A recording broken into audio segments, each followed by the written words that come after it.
On the edge of a quiet village, surrounded by rolling green hills and bright sunflower fields, lived a donkey named Memo.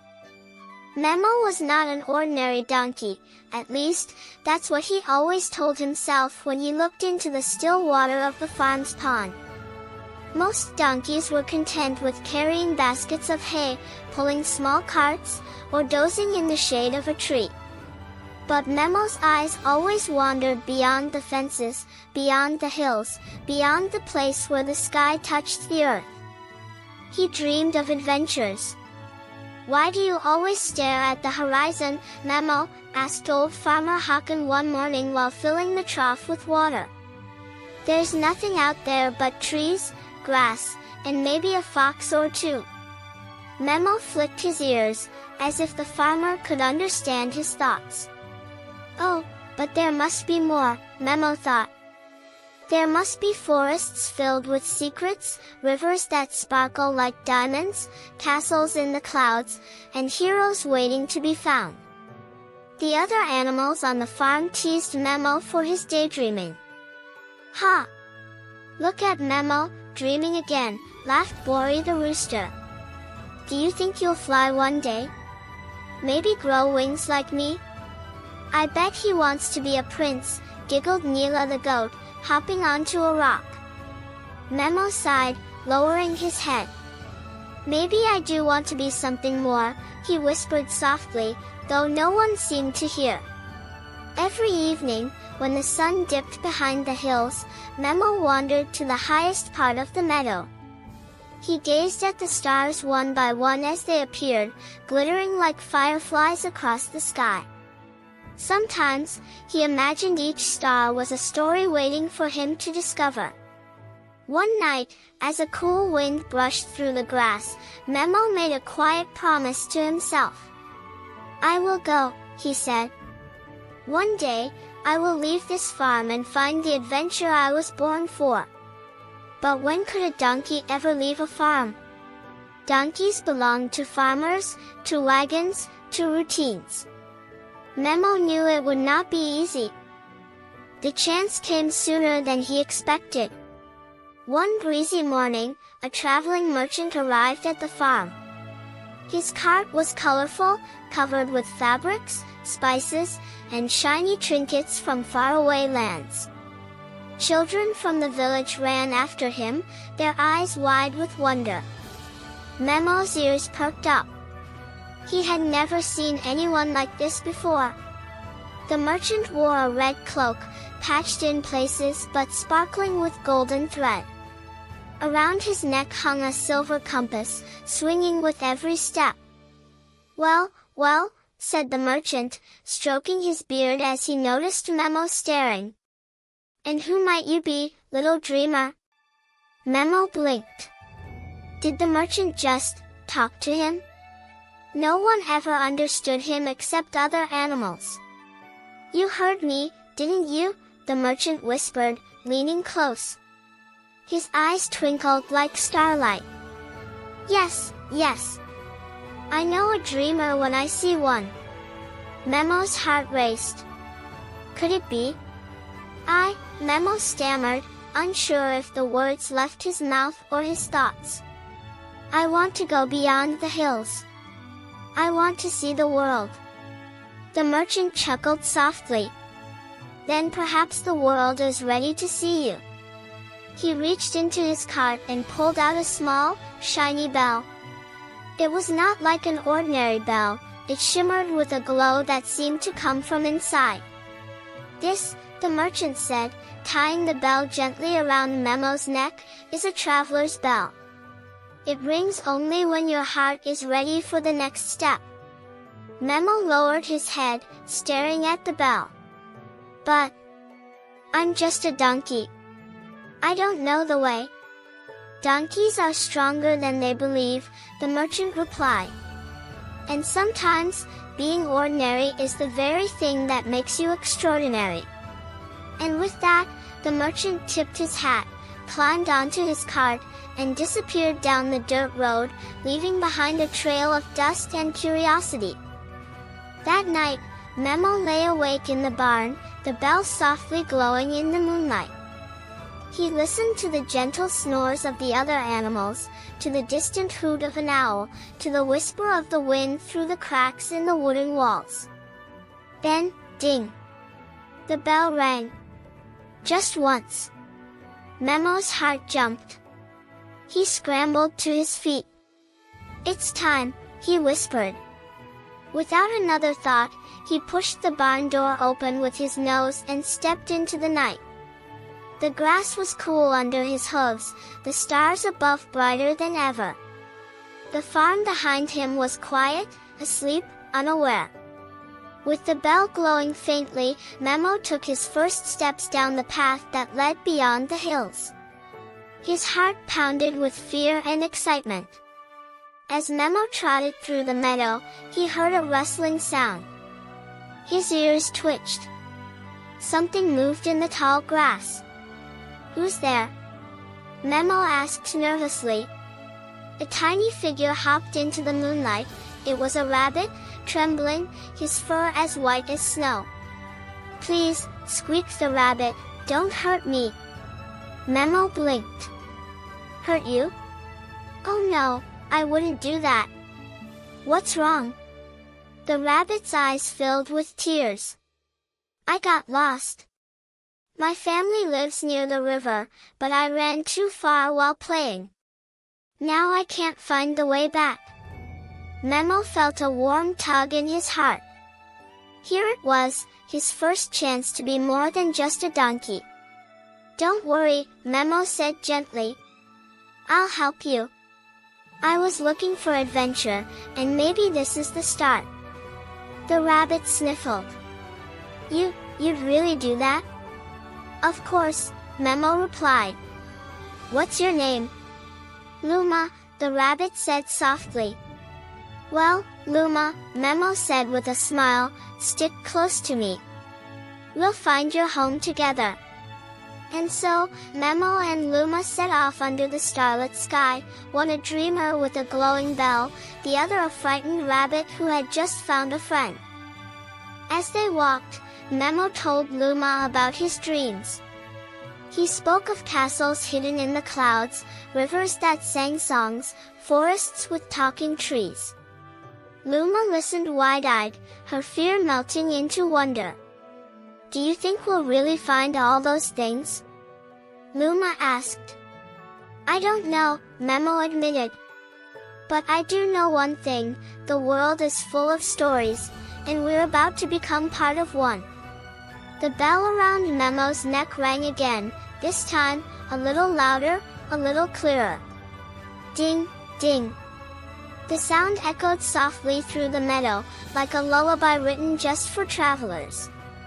And so, with courage in his heart and a new friend by his side, Memo the donkey stepped into the unknown. His dream had finally begun. The night was calm as Memo and little Luma the rabbit trotted across the meadow. The stars stretched endlessly above them, painting the sky with silver dust. The bell around Memo's neck glowed faintly with every step, as though guiding him forward. Luma hopped close to Memo's side, her ears twitching nervously at every sound. "Are you sure we're going the right way?" she asked, her voice small. Memo lifted his head proudly, though inside he wasn't sure at all. "Of course," he said with a grin. "I may not know every path, but I know this, we'll find the river, and we'll find your family." But as they walked farther from the farm, the open meadow gave way to tall, dark trees. The forest loomed ahead like a wall of shadows. The branches stretched high, blocking out the moonlight. Strange sounds echoed from within, hoots, squeaks, rustles in the underbrush. Luma froze. "Oh no, not the forest. My mama says it's full of foxes and owls and worse." Memo swallowed hard. His ears twitched nervously too. He had never been in the forest at night. But then he remembered his promise. He had promised Luma he would help her. And more than that, he had promised himself he would find adventure. "Don't be afraid," Memo said, standing tall. "Every forest hides secrets. Maybe some of them are scary, but maybe some are wonderful." The bell around his neck rang once, ding. Luma's eyes widened. "Did it just ring?" "Yes," Memo said softly. "That means it's time to be brave." The forest swallowed them in silence.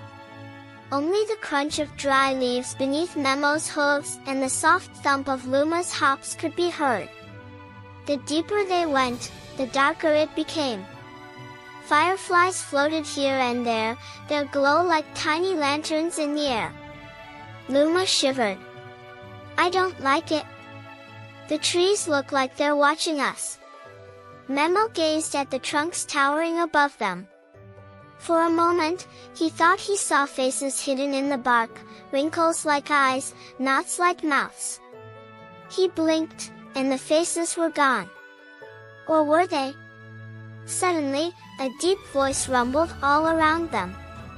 "Who walks upon our roots at this hour?" Memo froze. Luma let out a squeak and hid under his belly. Another voice spoke, softer but clearer. "Not fox, not wolf, not hunter. A donkey and a rabbit." Curious. The branches swayed though no wind blew. Then, before Memo's astonished eyes, one of the trees bent its trunk slightly forward. Its bark shifted, forming two glowing eyes and a kind smile. "A talking tree," Memo whispered. The tree chuckled, its voice like creaking wood. "Yes, indeed. I am Alder, one of the whispering trees. Few travelers enter our forest at night. What brings you here, little ones?" Memo gathered his courage. "I'm helping Luma find her family by the river." "And I'm searching for adventure." "Adventure?" Alder repeated, amused. "Few donkeys seek such things. Most prefer grass and sunshine." Memo pawed the ground. "I'm not like most donkeys." The other trees rustled, as though laughing softly. Alder lowered his branches. "Very well. If you are to pass safely through our forest, you must promise something." "What is it?" Memo asked. "Respect every living thing you meet," Alder said. "The forest is full of creatures, some small, some mighty. If you walk with kindness, the forest will guide you. If not," his voice rumbled, and the ground seemed to tremble, "it will turn against you." Memo bowed his head. "I promise. I will respect everyone I meet."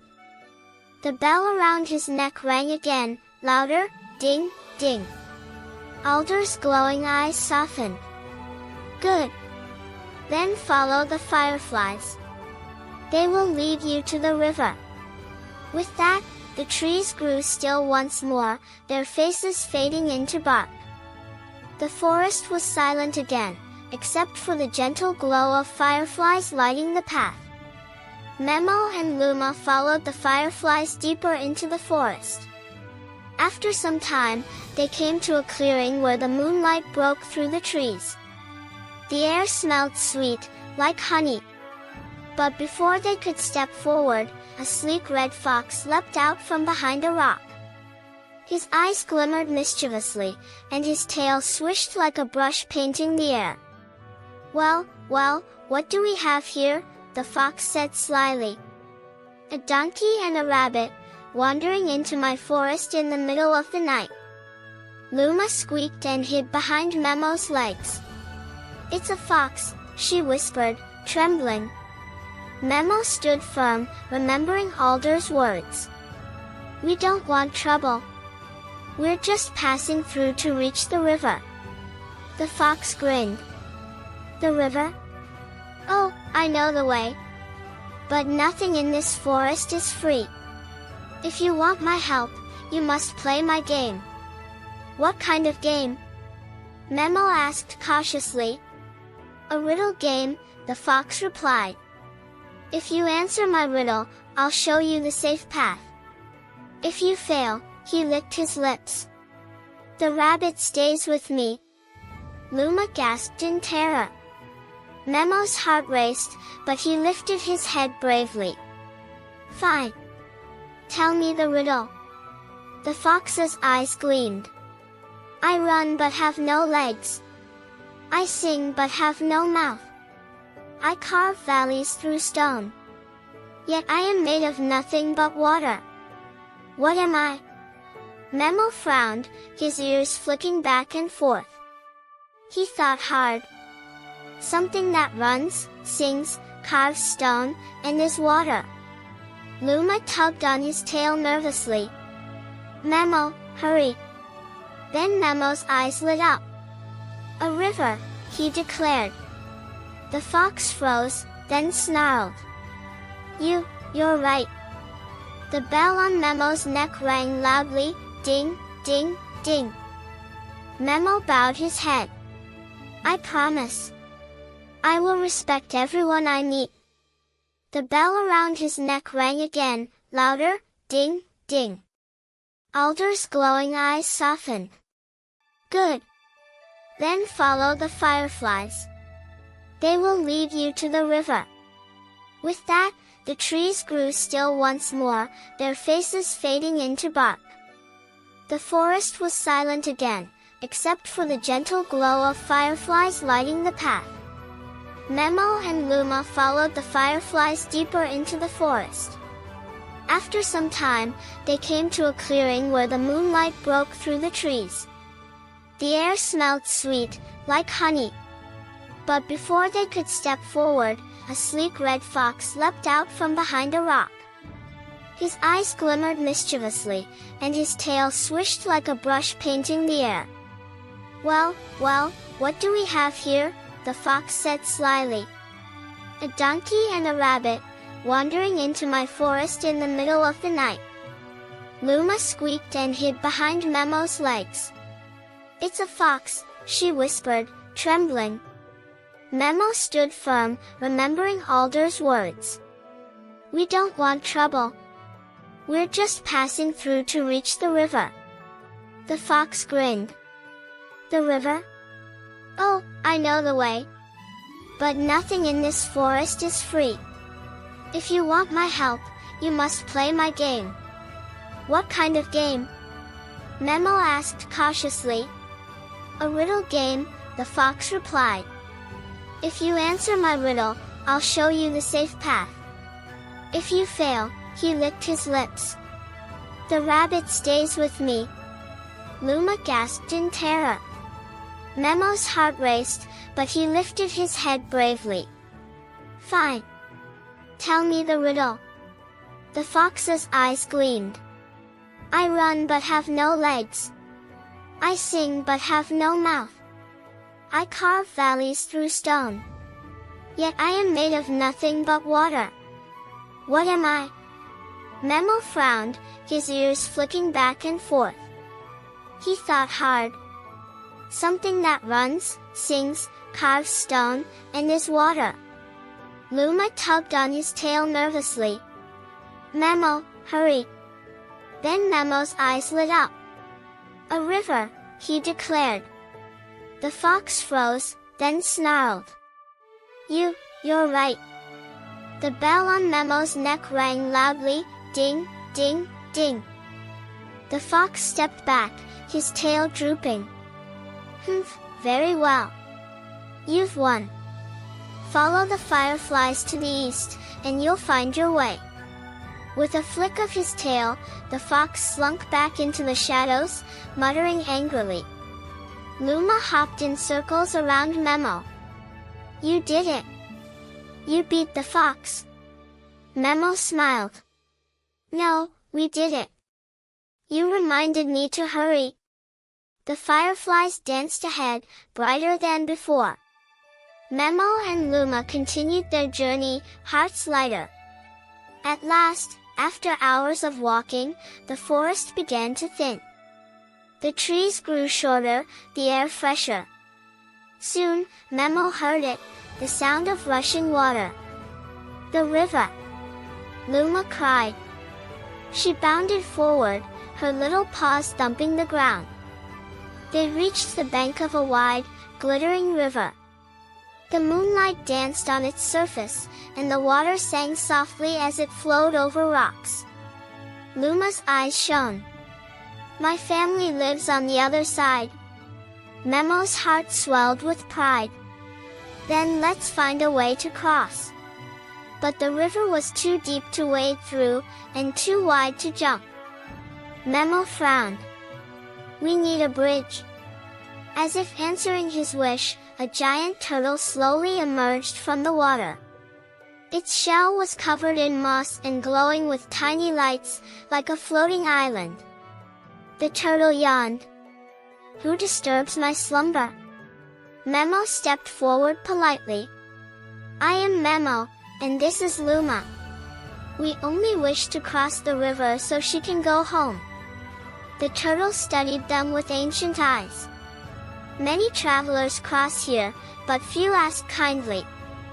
You may climb onto my back, and I shall carry you across. Luma clapped her paws. Thank you, Mr. Turtle. Carefully, Memo helped Luma onto the turtle's shell, then climbed up himself.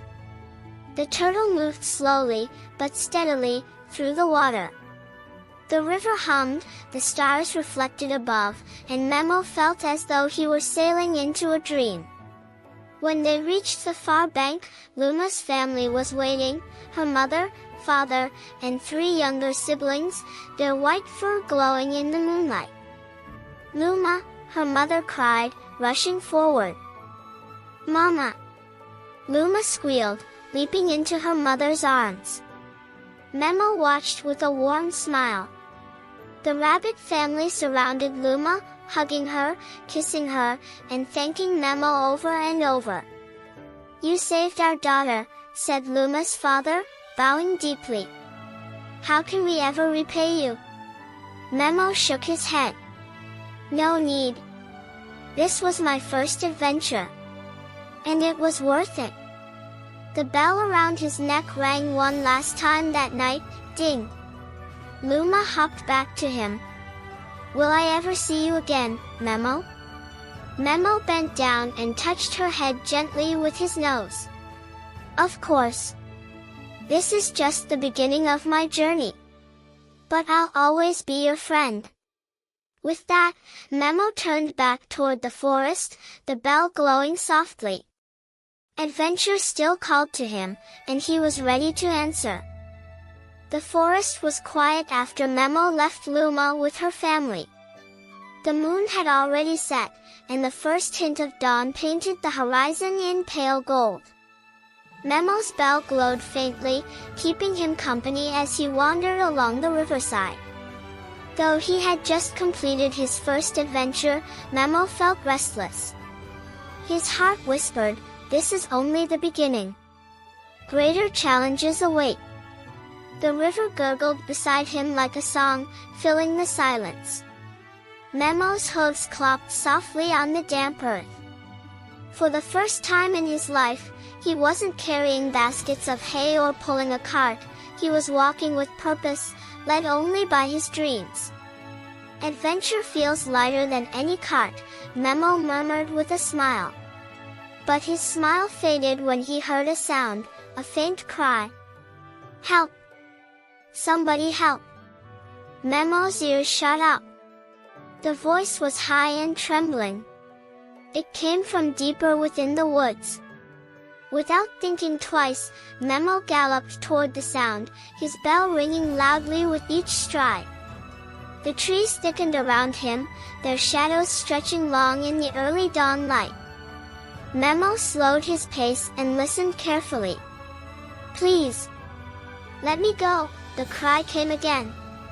Memo pushed through the underbrush and entered a clearing.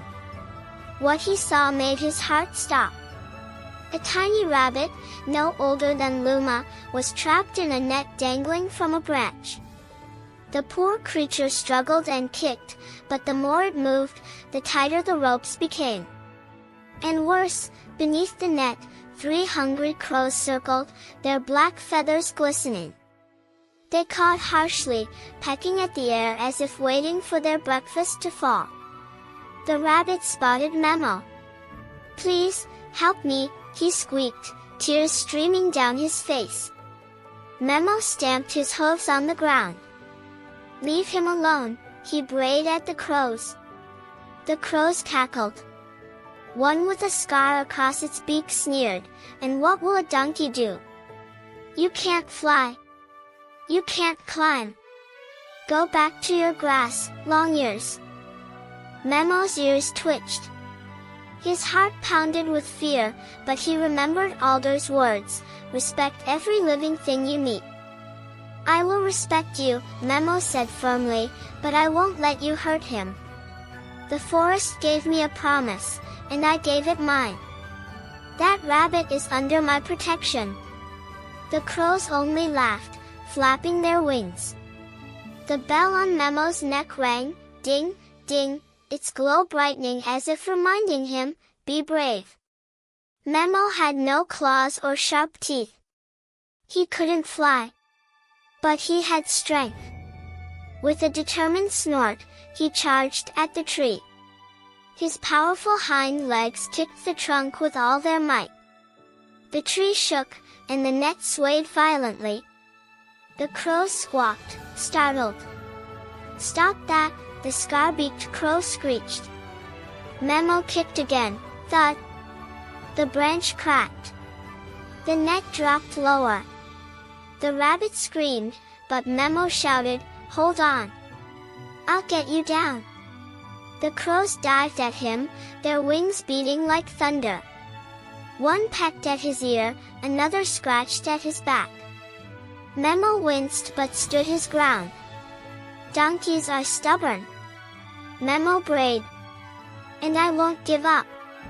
With one last mighty kick, the branch snapped. The net tumbled down to the ground.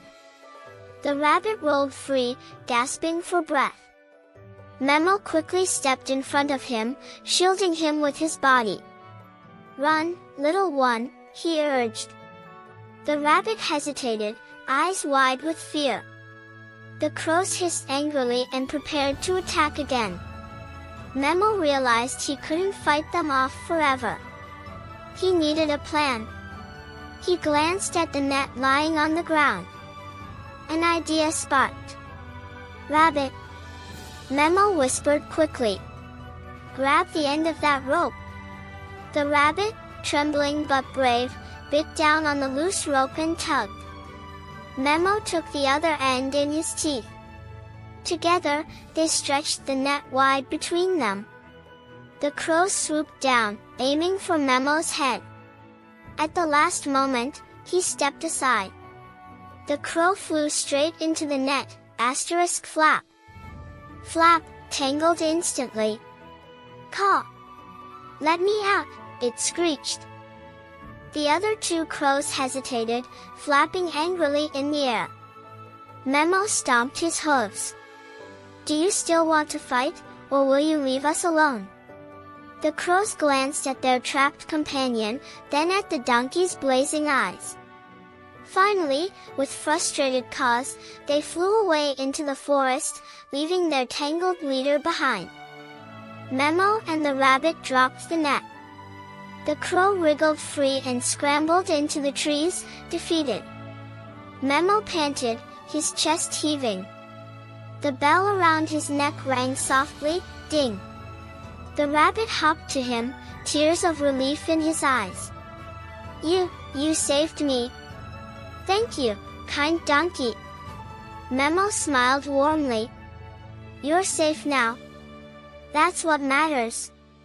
The rabbit wiped his eyes with his little paws. "My name is Pip. I was playing too far from home when that net caught me. It must have been left by hunters." Memo frowned. "Hunters?" "Yes," Pip whispered. "They set traps in the forest. My mama always warned me to stay close, but I didn't listen. He lowered his head. If not for you, I'd be. Memo bent down and touched Pip's shoulder gently with his nose. Don't think about that. You're alive. And sometimes mistakes teach us more than warnings. Pip sniffled, then gave a small smile. You're right. I'll never wander alone again. But, his eyes shone with admiration. You're so brave. I want to travel with you. Memo blinked. Travel? With me? Yes. Pip hopped excitedly. You saved me. And I don't want to stay where hunters might come back. Please, let me join your adventure. Memo thought for a moment. Having a tiny rabbit by his side could be dangerous. But then he remembered Luma. Pip was like her, small, curious, and full of potential. And he had already proven to be clever with the net. All right, Memo said with a smile. But you must promise to be careful. Pip's ears perked up. I promise. The bell rang softly again, as if blessing their new bond. As Memo and Pip left the clearing, the forest began to glow with morning light. Birds sang in the trees, and the air smelled fresh. For a while, it felt peaceful. But then, a shadow swept overhead. Memo and Pip looked up. A great horned owl perched on a branch, its golden eyes piercing. You there, the owl hooted, donkey and rabbit. The forest watches you. Memo bowed his head respectfully. We mean no harm. I'm helping Pip, and I'm on a journey. The owl tilted its head. You saved the rabbit from the crows. That was brave. But beware, the hunters who set that trap are near. They will return, and they are far more dangerous than birds. Memo's heart tightened. Hunters. Yes, the owl said gravely. They seek animals for profit. They will not care for your kindness or courage. If you wish to continue, you must be ready to outsmart them. Memo stood tall. Then I will. Because I promise to respect every living thing. But hunters break that rule. I won't let them win. The owl blinked slowly, as if impressed. Then perhaps the forest chose well when it allowed you to enter. Go east, and you will find a path leading to new lands. But tread carefully. With that, the owl spread its vast wings and soared into the sky. Pip trembled beside Memo. Hunters. Do you think we'll face them? Memo glanced at his glowing bell. Yes. And when we do, we'll be ready. They walked side by side through the forest, sunlight streaming through the branches. Memo's body still ached from the crow's attacks, but his heart felt stronger than ever. He looked down at Pip, hopping happily along despite everything. Maybe adventure isn't just about what I find, Memo thought. Maybe it's about who I help along the way. The bell rang once more, clear, bright, like a promise. And with Pip now by his side, Memo knew his journey was only growing bigger. He wasn't just a dreamer anymore. He was a protector, a friend, and perhaps, one day, a true hero. Memo and Pip walked together through the forest as the morning sun rose higher, painting the sky in orange and gold. The air smelled of pine and wildflowers. Birds sang from the branches, and even the river nearby seemed to hum a cheerful tune. Pip hopped along happily. I can't believe it. Yesterday I was trapped in a net, and today I'm traveling with the bravest donkey in the world. Memo chuckled. Bravest? I don't know about that. My knees were shaking when those crows came at me. But you didn't give up, Pip said firmly. That's what makes you brave. Memo smiled at the little rabbit's words. For the first time in his life, he began to feel that maybe he truly was more than just a farm donkey. Maybe, just maybe, he really was meant for adventure. As they walked, they came to a hill where the trees parted. From the top, Memo could see far into the distance, green valleys, winding rivers, and mountains rising like giants. But above the mountains, high in the sky, he saw something extraordinary. Floating among the clouds was a shining castle, its towers glimmering like crystal in the sunlight. Memo froze. Do you see that? Pip's mouth fell open. A castle, in the sky? Before Memo could say more, an old deer stepped out from the trees. His antlers were wide and golden with age, his eyes gentle but wise. You have seen it, the deer said in a deep, calm voice. Memo bowed his head respectfully. The castle in the clouds? The deer nodded. It is no ordinary castle. Long ago, it was built by the wind spirits to hold the treasures of kindness, courage, and hope. But only those pure of heart may find their way inside. Pip gasped. Courage, kindness, hope. Memo, that sounds like you. Memo's ears twitched. Me? But I'm just a donkey. The deer's eyes sparkled. And yet you saved a rabbit from crows, you defied the tricks of a fox, and you carry no greed in your heart. The bell you wear is no simple trinket. It is a key. Memo looked down at the bell around his neck. It glowed brighter than ever, ringing softly, ding, ding, ding. The deer stepped aside, lowering his head. Follow the mountain path. At its peak, the winds will test you. If you pass, the castle will open its gates. Memo's heart pounded. The greatest adventure he had dreamed of was right before him. He looked at Pip. Do you want to come with me? Pip nodded eagerly. Of course. What's an adventure without a friend? The path to the mountain was steep and rocky. Memo's hooves slipped on loose stones, and Pip clung tightly to his back to keep from tumbling down. The higher they climbed, the colder the air became. Clouds swirled around them like misty curtains. Don't look down, Pip squeaked nervously. Memo smiled through his exhaustion. I'll keep my eyes on the sky. At last, they reached the peak. The world stretched endlessly below them, valleys, rivers, and forests like a patchwork quilt. Above, the castle floated so close they could almost touch it. Its towers glowed like crystal, and its gates shimmered with golden light. But between Memo and the castle was a bridge of pure wind, an invisible path swirling with currents, dancing and shifting in the air. How are we supposed to cross that? Pip whispered. Memo's bell rang. Ding! He took a deep breath. One step at a time. Memo placed his hoof forward. The wind swirled beneath it, solid enough to hold his weight.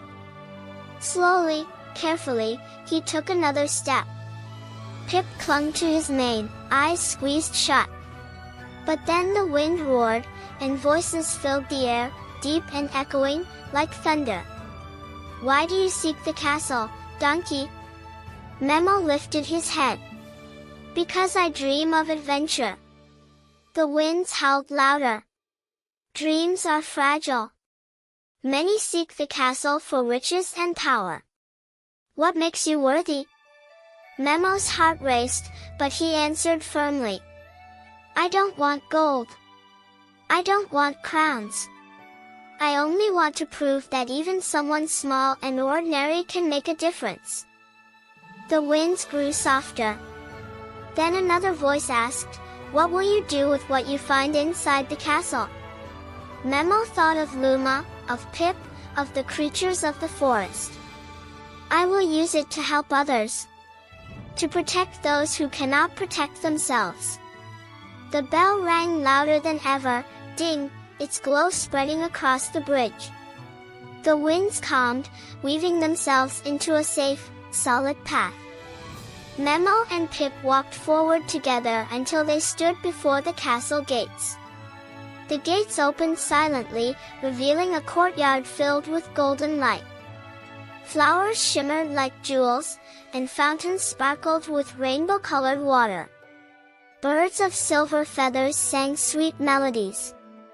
At the center of the courtyard stood a crystal pedestal. Upon it rested 3 glowing treasures. A feather of courage, shining red like fire. A leaf of kindness, glowing green like spring. A star of hope, twinkling like the night sky. Memo and Pip approached slowly, their eyes wide with wonder. "These are the treasures of the wind spirits," Pip whispered. "They're so beautiful." Memo bowed his head. "But they don't belong to me." Suddenly, the air shimmered, and 3 wind spirits appeared, tall, graceful beings made of swirling air and light. Their voices blended like a song. "You have proven your heart," they said. "The treasures are not meant to be taken, but shared. Wherever you go, their power will live within you." The treasures rose into the air and dissolved into glowing light. Streams of red, green, and silver flowed into Memo's chest. The bell around his neck shone brighter than the sun for a moment, then settled into a soft, steady glow. The wind spirits smiled. "Go forth, Memo the donkey. Wherever you travel, courage, kindness, and hope will follow. And with them, you will never be ordinary." When Memo and Pip stepped out of the castle, the winds gently carried them back to the mountain peak. The castle faded into the clouds, hidden once more until another worthy soul appeared. Memo looked down at the valleys below, feeling stronger and lighter than ever before. The world was wide, full of adventures yet to come, but in his heart, he carried the greatest treasures already. Pip hopped onto his shoulder. "Memo, you're not just a donkey anymore. You're a hero." Memo chuckled softly. "Maybe. But even heroes need friends. And I'm glad I have you." The bell rang, ding. And together, Memo and Pip began their journey down the mountain, ready to share courage, kindness, and hope with the world. Far away, at the little farm where Memo had once dreamed of adventure, Farmer Hawkins stood by the fence, looking at the horizon. "Strange," he murmured. "It's been weeks since I last saw Memo. I wonder where that silly dreamer went." Bori the rooster crowed. "Probably got lost chasing clouds." But Neela the goat tilted her head. She swore she heard a faint bell ringing far away, carried on the wind. Ding, ding, ding. And somewhere beyond the hills, Memo the donkey was smiling.